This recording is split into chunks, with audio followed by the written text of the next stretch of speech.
তুরস্কের ইস্তাম্বুলে ৬.২ মাত্রার ভূমিকম্প আঘাত এনেছে। ২৩ এপ্রিল স্থানীয় সময় দুপুর ১২:৪৯ এই ভূমিকম্পটি অনুভূত হয়। এই ভূমিকম্পটি প্রায় ১৩ সেকেন্ড ধরে শক্তিশালী কম্পন সৃষ্টি করে। এ সময় ভবনগুলো দুলে ওঠে ও তাক থেকে জিনিসপত্র পড়ে যায়, ফলে শহর জুড়ে ছড়িয়ে পড়ে আতঙ্ক। মূল ভূমিকম্পের পর ৩.৫ থেকে ৫.৯ মাত্রার একাধিক আফটারশক অনুভূত হয়, যদিও এখন পর্যন্ত কোনো বড় ধরনের ক্ষয়ক্ষতির খবর পাওয়া যায়নি। কর্তৃপক্ষ সতর্ক অবস্থানে রয়েছে।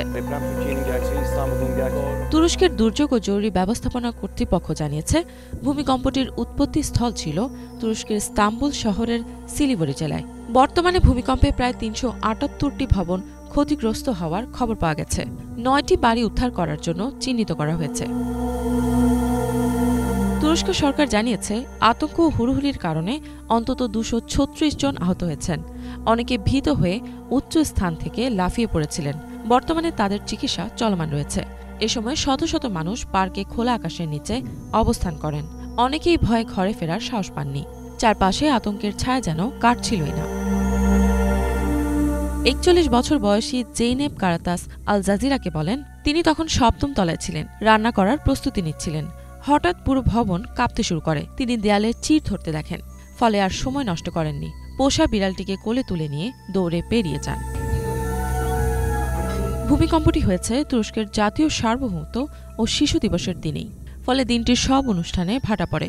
মানুষের ভেতর উৎকণ্ঠা ও উদ্বেগ বেড়ে যায়। আল জাজিরাকে ৬৯ বছর বয়সী বিলকে জানান, তার হাত কাঁপা থামছিল না। হঠাৎ ভবনের লোকজন ভূমিকম্প বলে ছুটতে শুরু করে। তিনি কোনোভাবে নিজেকে সামলে নিচে নেমে আসেন। প্রায় ১৫ মিলিয়ন মানুষের বাস ইস্তাম্বুলে। ইস্তাম্বুলের বাসিন্দারা দীর্ঘ সময় ধরে ভূমিকম্পের ঝুঁকির ভেতর জীবন কাটাচ্ছেন। এখানকার ইতিহাসও এই ধরনের বিপর্যয়ে পরিপূর্ণ। ১৫০৯, ১৭৬৬, ১৮৯৪ সালে ইস্তাম্বুলে মারাত্মক ভূমিকম্প হয়েছিল। ১৯৯৯ সালের ভূমিকম্পে প্রায় ১৭,০০০ মানুষ প্রাণ হারায়।